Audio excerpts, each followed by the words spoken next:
in 1692, and he was 26 years old. So very, very young, and he came for a very sad reason, in a way. He was engaged to Mary Dawson, and they were due to be married quite soon, and she revealed to him that she was, in fact, in love with his brother, Samuel. And so Samuel, who was very good looking, 10 years older than Caleb, and a very successful merchant already,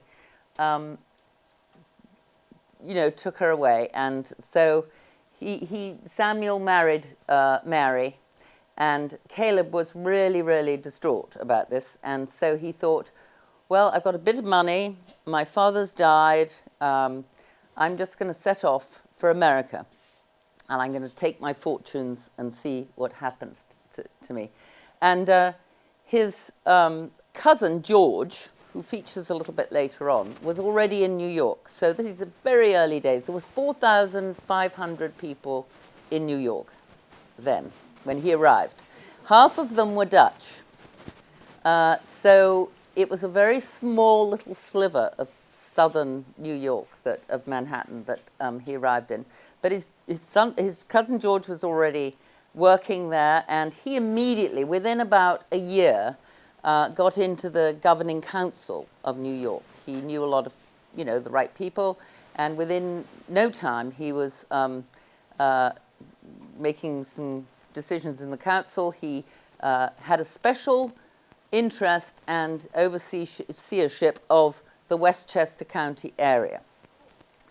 So we can move on. He became, the other thing he became was a colonel in the militia. And this is a uniform of the militia in 1700. Now, it was important that everyone should have militia because, it was quite dangerous. There were Indians around. All sorts of things could happen. We were also at war with the French, as we always are. Or not now, but we were then. And the French could land, come in through the north. So he was supposed to have 285 soldiers to defend his territory. In fact, he only ever got 175. But he did his best, and this is just how they would have looked, the chaps who worked for him in the militia. So he also was now trading and a merchant and trading with all sorts of the Caribbean and England and other parts of the world. And these merchants got quite fed up with every time they brought goods in, all the money went back to England. So they used to have to have pirates and do a little bit of skullduggery and bribe the governor of New York and the various customs people to not look a blind eye when they landed goods without paying customs to the crown.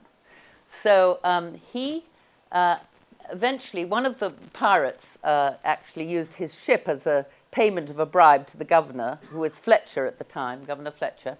And so Fletcher then sold Caleb this ship, and he had his own ship, trading, I'm sure, dropping stuff off where it shouldn't have been.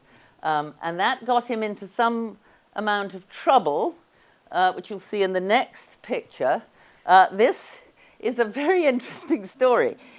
Fletcher left as governor, and a new governor came in who was trying to sort of really revise the whole system of the customs, and was very upset about this system of pirates and smuggling stuff in without paying and so forth. So Caleb was thrown out of the council, and for a while he didn't belong to the council at all until the new governor came in, very famous governor of New York called Lord Cornbury, who was a cross-dressing governor of New York. And he wore women's clothes every day. And here he is opening the council, opening the council, dressed as Queen Anne, and his words were, well, you know, I'm representing a queen, I must dress like a queen. And so it's absolutely true. This portrait hangs in the New York Historical Society. So anyway, he was back in favor, and he began now to develop his ownership of land. This is very difficult to see, but I'll just point out a few places. You can see, here's the Hudson River, Long Island Sound. So this was his area that he moved up to. He formed a company with others, and he bought land for himself. Now, his own land was right here where we are at this minute. Here's where we are, just about there.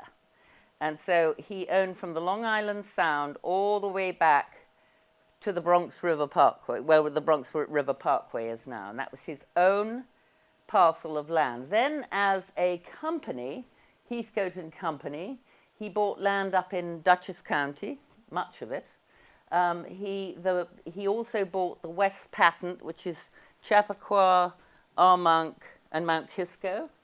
Then he bought the East Patent, which is Bedford, Pound Ridge. Yeah, and exactly. So he really sort of got his hands in to a lot of places in this area. But this was really his home, and he eventually built, oh, this just shows you, this is modern-day Scarsdale. So here's where the land ended, and that's down to the Long Island. And he built his house, Heathcote Hill, literally about 4 blocks up the road here. Callie lives there, right on the spot virtually. You can go and see there's a plaque where the house was, and he built. It's just right on the corner of Cortlandt and Fenimore. Yeah, Fenimore and Cortlandt. Where the church is? Is it where the Lutheran church is? Just the other side. It's as you turn onto Cortlandt off Fenimore, it's on your left-hand side. It's called the Women's Club, I think. The Women's Club. You know where that is? So that's where he built his house. And it was on rising ground. So you looked down over the Long Island Sound, and, you know, he just had a beautiful view. He hadn't married by this time, and it was unusual in those days to stay unmarried for so long. It was 8 to 10 years now that he'd been in America, and he was very good looking. He was very tall. He was very rich. So obviously in New York, a lot of people were throwing their daughters at him, but he'd been burned, remember, by Mary, and he did not marry for a long time. But eventually he did. He married Martha Smith, and Martha Smith was the daughter of a famous character called William Tangier Smith, and he was the governor of Tangier, protecting the Mediterranean against marauding French and Spanish and so on. And she was born, Martha was born in Tangier, so she was quite an exotic creature. And they eventually came out to America, and he became the lord of the manor of St. George, which is on Long Island. He owned 80,000 acres. He was Chief Justice. This is her father. Chief Justice, and 80,000 acres, including Fire Island. And so it was a marriage made in heaven. You know, there were two, lots of money and land marrying each other, but they were very, very happy. They had several children. Oh, wait, where does that other slide come in? Oh, well, that's okay. We'll have it in a minute. But I'll tell you, I'll show you just how it all went. But he had 6 children. 2 daughters survived. The saddest thing was that his son died on a trip to England to visit his uncle, who was Gilbert, who you'll hear about a bit later on.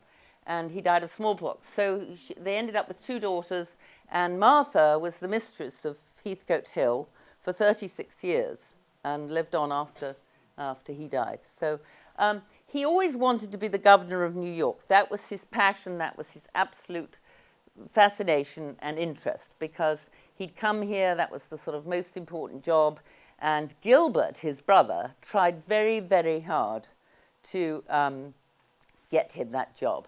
And the powers that be in England decided that no, it should be a general and it shouldn't be Caleb. And so instead, but very, happily, he became the mayor of New York in 1711.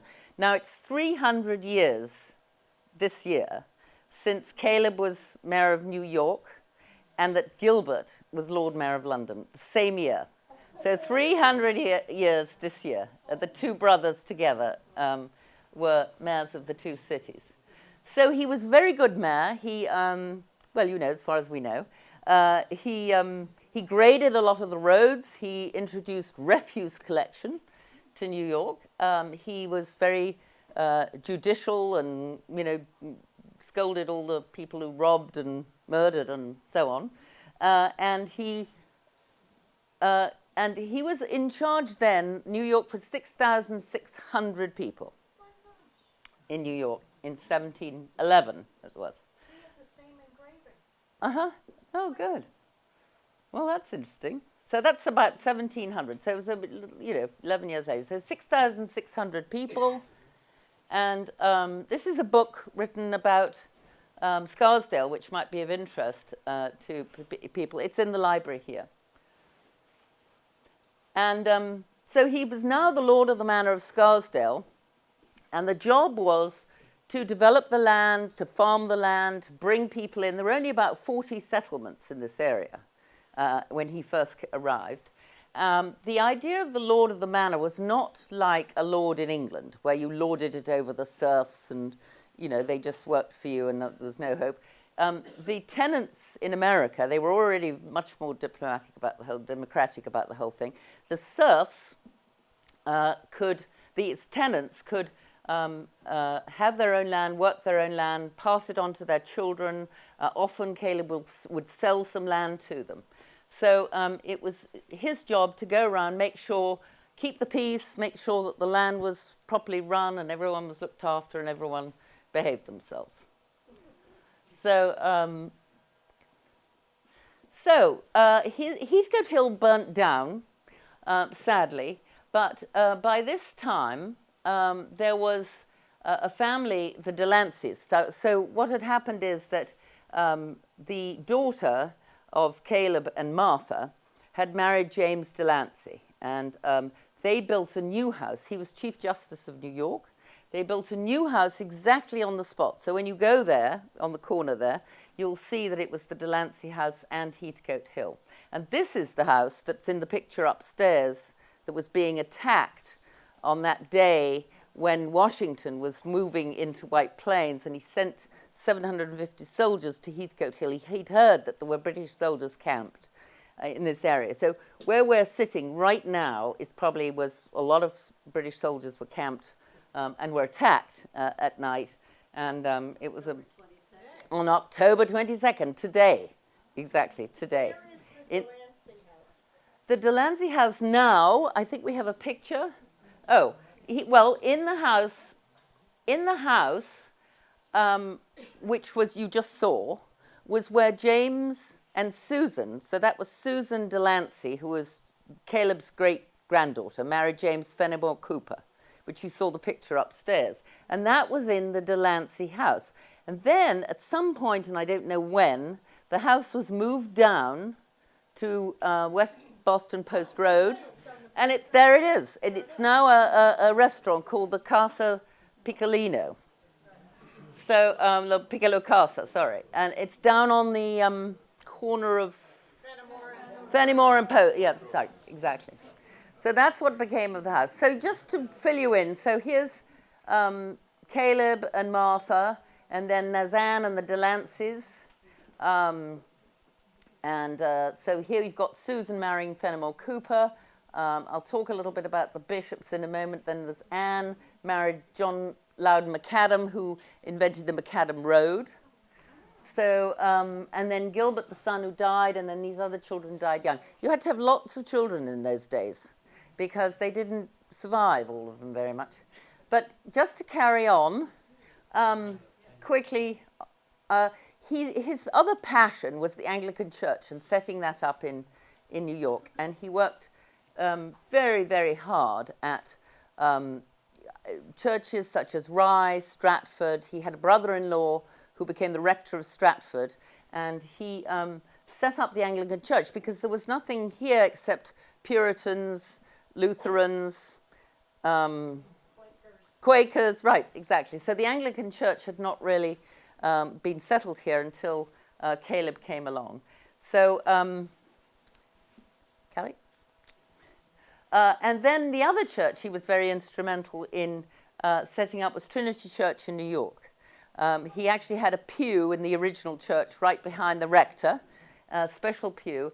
And his other passion was schools and church schools. So there was a church school at Trinity, which eventually, gradually, became a much larger school. It became King's College, which eventually became Columbia University many, many years later.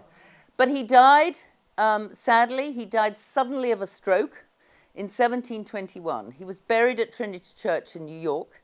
And then Martha went on living at the house with her daughters until they were married off to Delancey and Johnson. But I think, just one more, that's James Fenimore Cooper, lovely picture of him. And then we've got a picture of McAdam, the other great-granddaughter, marrying John Loudon McAdam. It's not quite true it was Tarmac. It was what became Tarmac. It was actually McAdam. But still, stones all pushed together, but changed our lives very much. But I think probably one thing that he would have been very proud of is that he had two bishops that were in his amongst his descendants, because that was one of the things he was very keen on too. So thank you for listening to me. I hope you have a little time, because we're going to now talk to my brother. Well, here I am in the American colonies, if you can take yourself back that far. Maybe I wouldn't have come here if it wasn't for my brother Sam going off with the lovely Mary. I felt I had to get away as far away from England as I could. But still, I've forgiven Sam, and we correspond occasionally now. And Mary, after all, is still a friend. But more seriously, you can't really complete this story without my telling you a little bit about the rest of my family, because they were actually quite remarkable. And my family came from Chesterfield, which is a town in the north of England, and the villages of Brampton and Scarsdale, where the family originated. But there is no Scarsdale there anymore. It's been absorbed into this great urban sprawl, and the only Scarsdale is the name of the local hospital. There were 9 of us, of which 6 of us survived into adulthood. Many of us had interesting lives, as you're beginning to appreciate. And I think I must start from my father, obviously.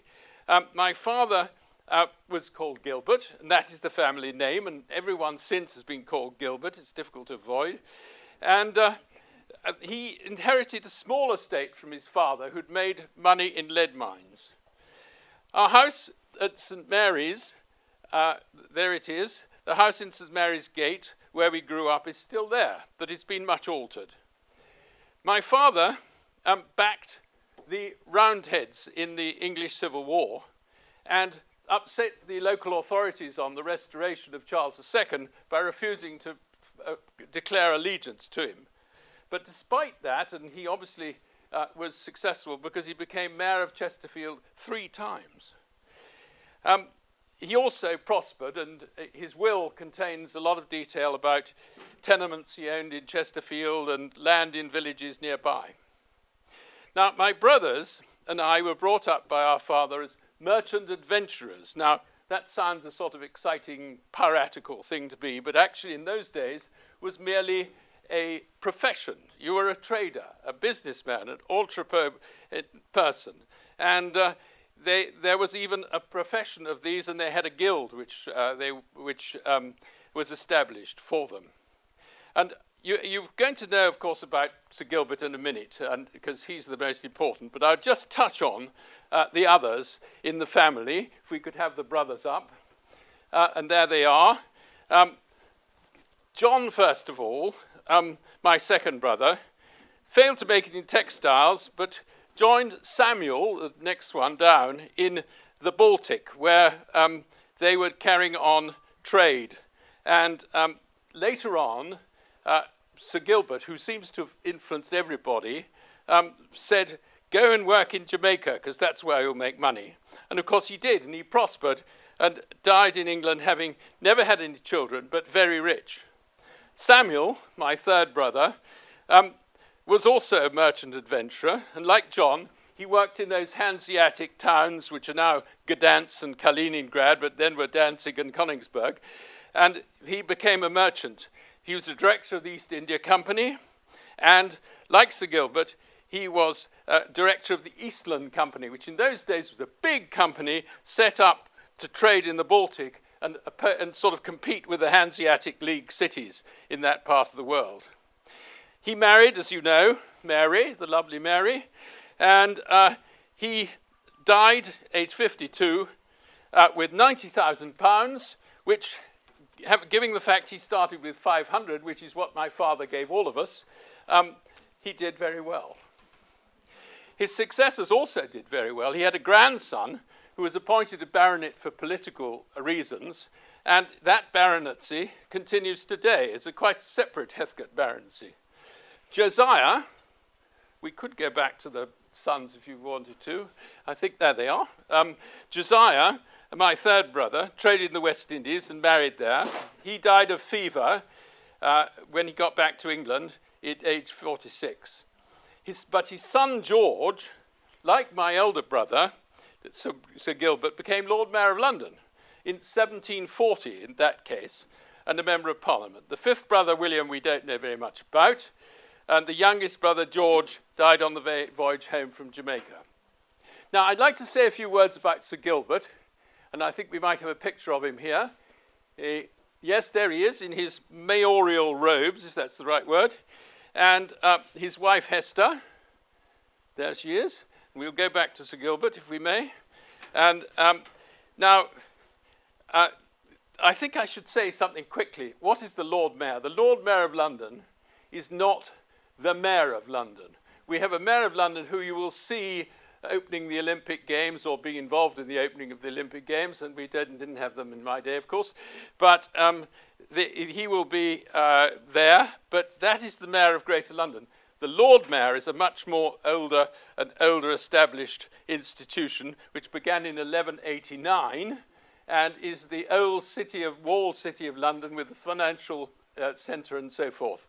And this is a much more important thing in many ways. Sir Gilbert was born in 1651 and went to sea, sent by his father. He returned to London, and there, him and his brothers, there are endless references to their trading activities at that period. He traded wine with Spain, he owned ships, he did a lot of business with Jamaica, and in one famous case, he took the East India Company, which you may recollect is the company that ran India before the British took it over, and he broke their monopoly by challenging them in Parliament, and ever since other people were allowed to trade with India, so a very important development. He then was much respected, of course, in the city, and he was honoured by being appointed founding father of the Bank of England, which is the British Central Bank. And he became the governor in 1709. Now, at that time, of course, you'll know that the War of Spanish Succession was going on, and of course you know all about what that was about. And actually, don't ask me to explain it. It's one of the most complicated wars you'll ever learn about in history. But anyway, the Duke of Marlborough was carrying it on, and battles of Ramillies and so on. And he was getting short of money, and Queen Anne was not very keen to help him because she couldn't stand his wife. And so the Duke of Marlborough went to Sir Gilbert, and he managed to find a bit of money from somewhere and gave him £600,000 to promote the war. He became an alderman in the City of London, colonel of the Honourable Artillery Company, and I'll explain about them in a minute, president of the St Thomas's Hospital, which is one of the main London teaching hospitals, and he was the last mayor to ride on horseback in the Lord Mayor's procession. And there is a story, which I'm sure is true, that he had a very good lunch before the procession and got on his horse, and there were a few rather boisterous people in the crowd, and he fell off. And ever since then, he has travelled in a coach, a beautiful coach. And another picture of his procession, I think, and just to explain who the Honourable Artillery Company are, I'm now going to fall over this modern contraption. The Honourable Artillery Company, those halberdiers and people walking along to the side, and they protect the officials of the city. So we also, I think, have a little break for a little bit more of the Lord Mayor's procession.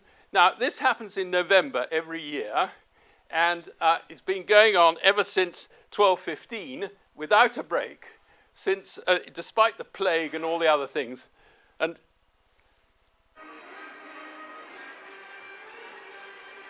this, so if you want to watch, be there in November.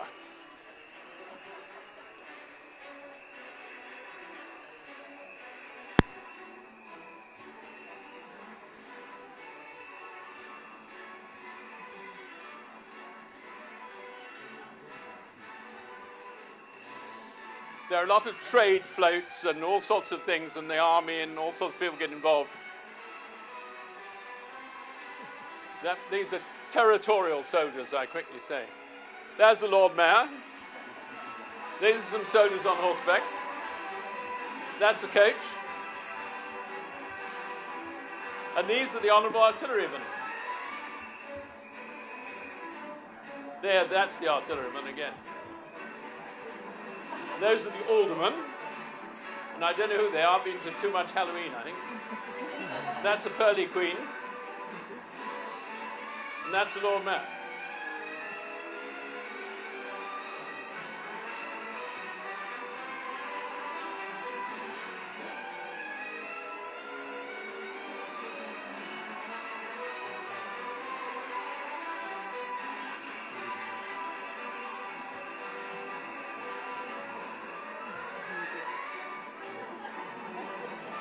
As I'd say, it's all floats and things. And that's snowing, I think.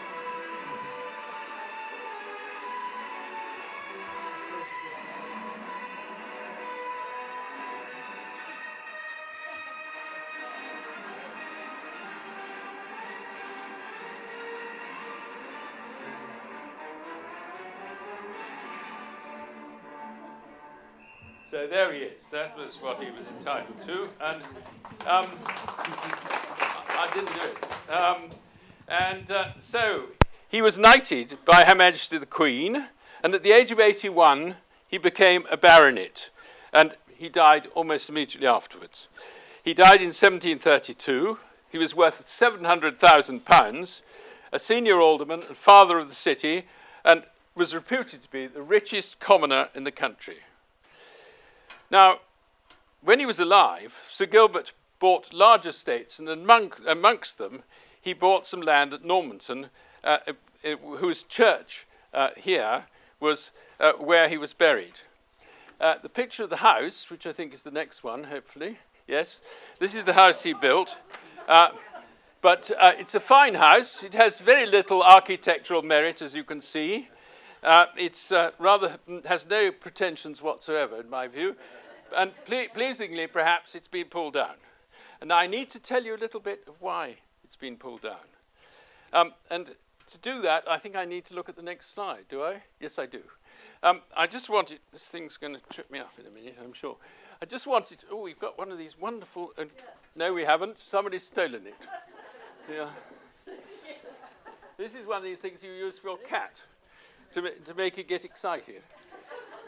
Now, if we start here, there was a succession of baronets, as you can see, who all sort of succeeded one another. And then this fifth baronet married Clementina, who was a Willoughby Daresby. Now, this is an ancient title which goes back to the 1300s, and it can be passed through the female line. Most of these can't, but this one can. So he married her, and she brought into the family two very large pieces of real estate, and I think we've got pictures of them next. Yes, here we go. And that's in Scotland, Drummond Castle.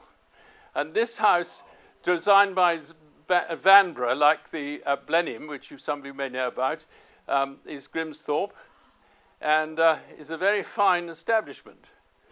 Yeah.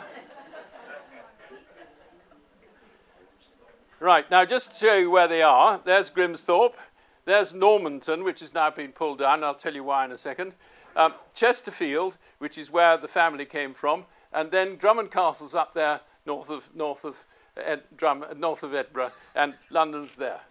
Right, now,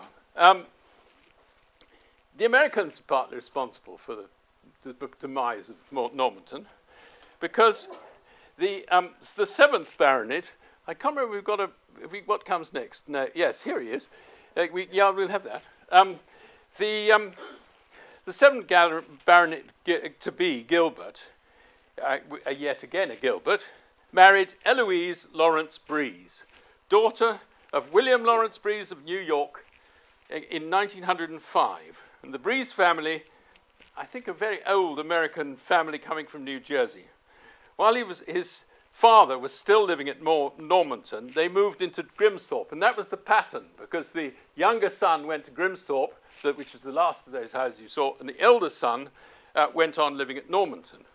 Well, this American lady had a lot of cash, so they said, Grimsthorpe, very uncomfortable place, don't want to live here, we better do something about it. So they used all this money to make it more comfortable. And they put in bathrooms, yes, bathrooms, and they put in comfortable things, central heating and so forth, expanding the service areas, and the motor car just arrived, so they used to have wild, lavish house parties.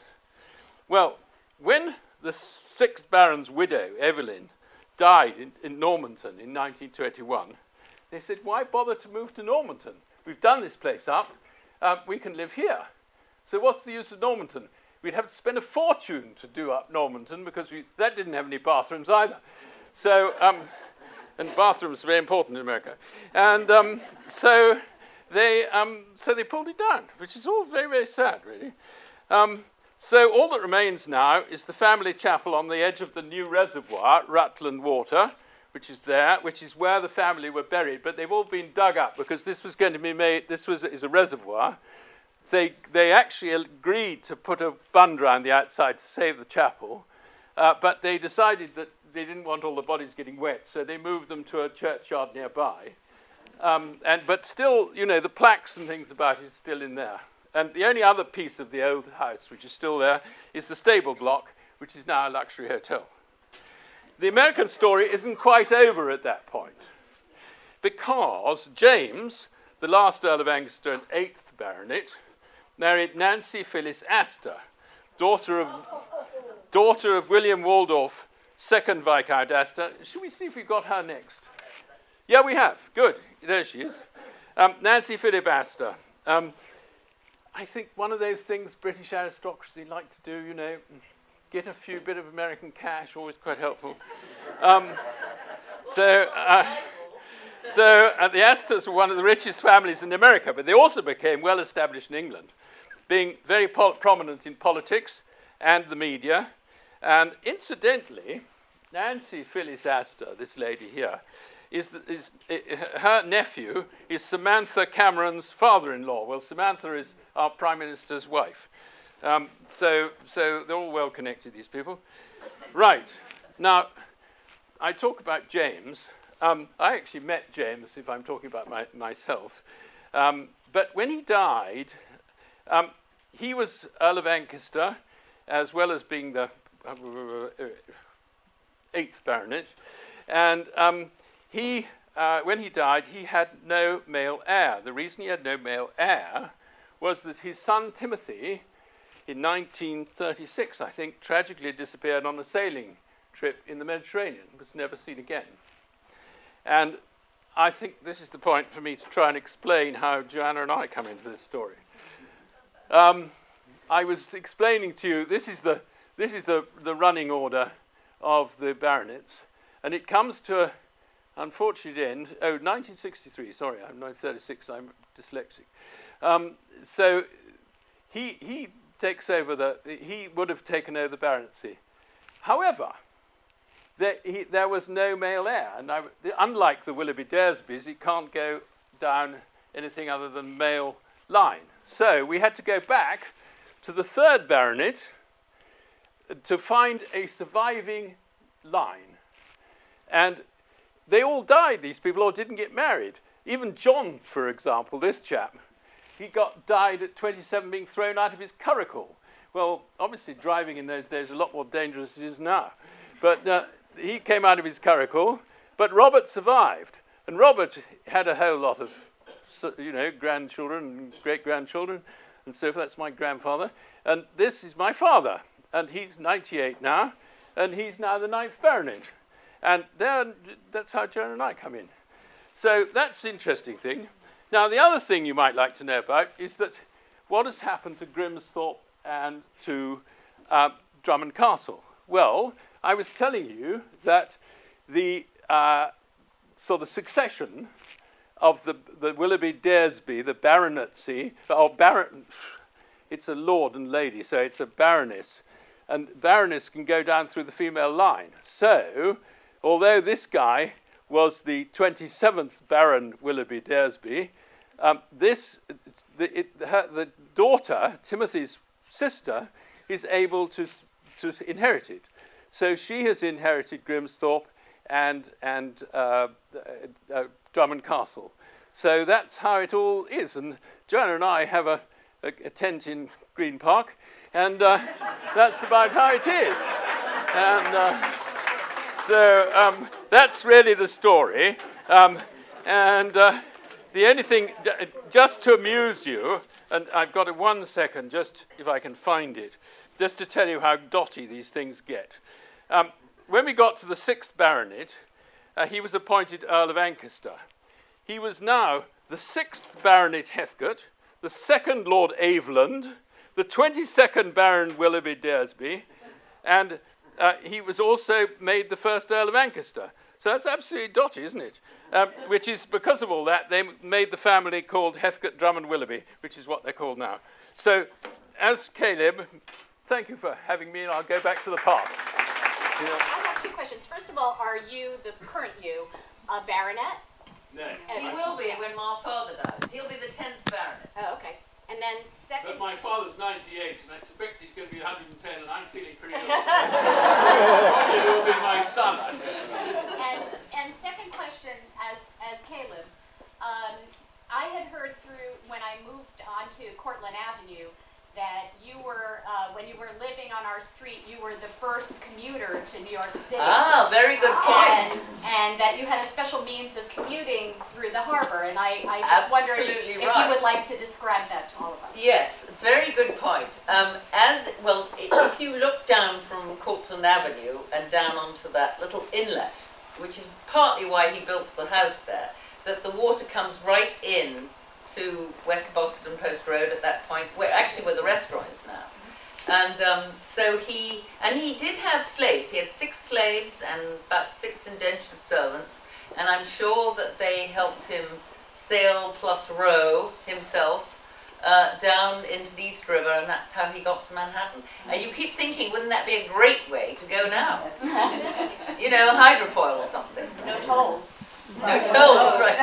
The basin you see now was mud flats, so that he would have left from Harbor Island. Just up a bit, you're right. Yes, further up, because the West Basin was not accessible. And it's been dug up, dredged up. 38 it was dredged. Could you explain what it means to be a baron these days in England? Absolutely nothing. The hereditary peerage and baby baronets are not even in the main peerage. Where obviously people were rewarded with these titles, and for a long time we had a House of Lords in which they sat, and they were part of the executive of the country. And they did, like a Senate, they actually scrutinised laws, and the House of Lords continues to do that. But we now appoint lords for the period of their life only. We are now having a huge debate about what should succeed the House of Lords, and people have been trying to reform it for years, but it's rather like the Australians trying to get rid of the Queen. No one can think of a better alternative. And it's rather the same with that. At the moment, there are 90 peers who were elected by the rest of the peers. Peers, by that I mean barons and lords and earls and all these people, who were elected, and so 90 of them are allowed still to sit in the legislature. But I think a good point to say is that they are a debating chamber that can throw bills back. So they don't pass bills in the same way that the Senate does here. What it does is the House of Commons sends a bill to the House of Lords. They then debate it, and if they don't feel that it's been thought through carefully enough, or they don't approve, they send it back to the House of Commons with amendments, and then they have to redo the whole thing all over again. Were you invited to William's wedding? No, sadly. My goddaughter went though. Oh, So the whole thing, she went from morning till night and got up at 4 and went to bed at 4. And had a wonderful time, yes. No, it was fantastic. But Jane Willoughby, who you saw, who is now inherited all at Grimsthorpe, is the custodian of Grimsthorpe and of Drummond Castle. She was a lady-in-waiting at the coronation, the Queen's coronation, and carried the train at the coronation down Westminster Abbey. So she was really quite important. You see, there is another difference, and that is a baroness is somebody who does sit in the House of Lords, if that was still going on. And she did so in her early years until, as I say, it reduced to 90 people. Whereas a baronet isn't a proper lord at all. It's just a sort of reward for good behaviour given by various people. Yeah. In fact, Margaret Thatcher gave one to her husband. That's interesting. Or was it just a knighthood? No, I think he was a baronet. So knights are different. So at night, like Paul McCartney or Elton John, they're knights. They're not. They last for their lifetime. Just their lifetime, and like dames too, like Helen Mirren and Maggie Smith. They're dames. But baronets and barons and so on, they can heredit on down. So it's very complicated. Any other questions? Good. Well, thank you so. Well, yeah, you have a question. The original house. Who uses it? The original house on Heathcote Hill? Or, Not here. In England. Oh, in England. You said that the house is still standing, but it's been changed. No, it's been pulled down. Normanton was pulled down. No, the one before that, where. Oh, the yes, little old the house there. house in Chesterfield. I don't know what it's used for. It's a little, probably some sort of very poor person is living in it now, because it's a very small house. Well, small by Grimsthorpe standards. I mean, they had 9 children in that house, so not so small. It's been rebuilt so many times, I don't know what's happened to it. Yeah, but it is that. Yeah. John. Mark, you are blind when your father passes away. Right. Do you have children? I do, yes. 1, 2, sorry.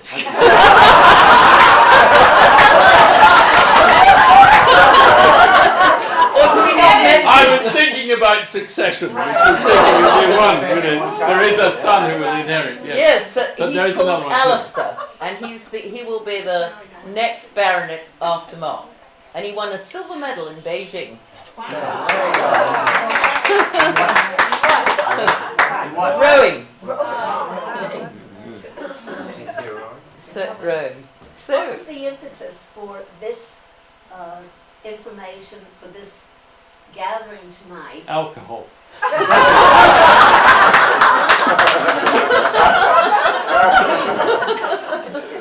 Well, Susan, you have to come up, because Susan is the head of the library, and she and I and Moira had dinner. It was actually in a Moroccan restaurant. Think of Tangier Smith. It was in a Moroccan restaurant here. We drank copious amounts of wine, and Susan said, you know, we've never had someone come and talk about the old part of, early days of New York, and here you are, and you know so much about it, and so then I persuaded Mark to come to do the English bit, and then we got talking, and Susan said, well, I think it would be fantastic. So that's how it worked.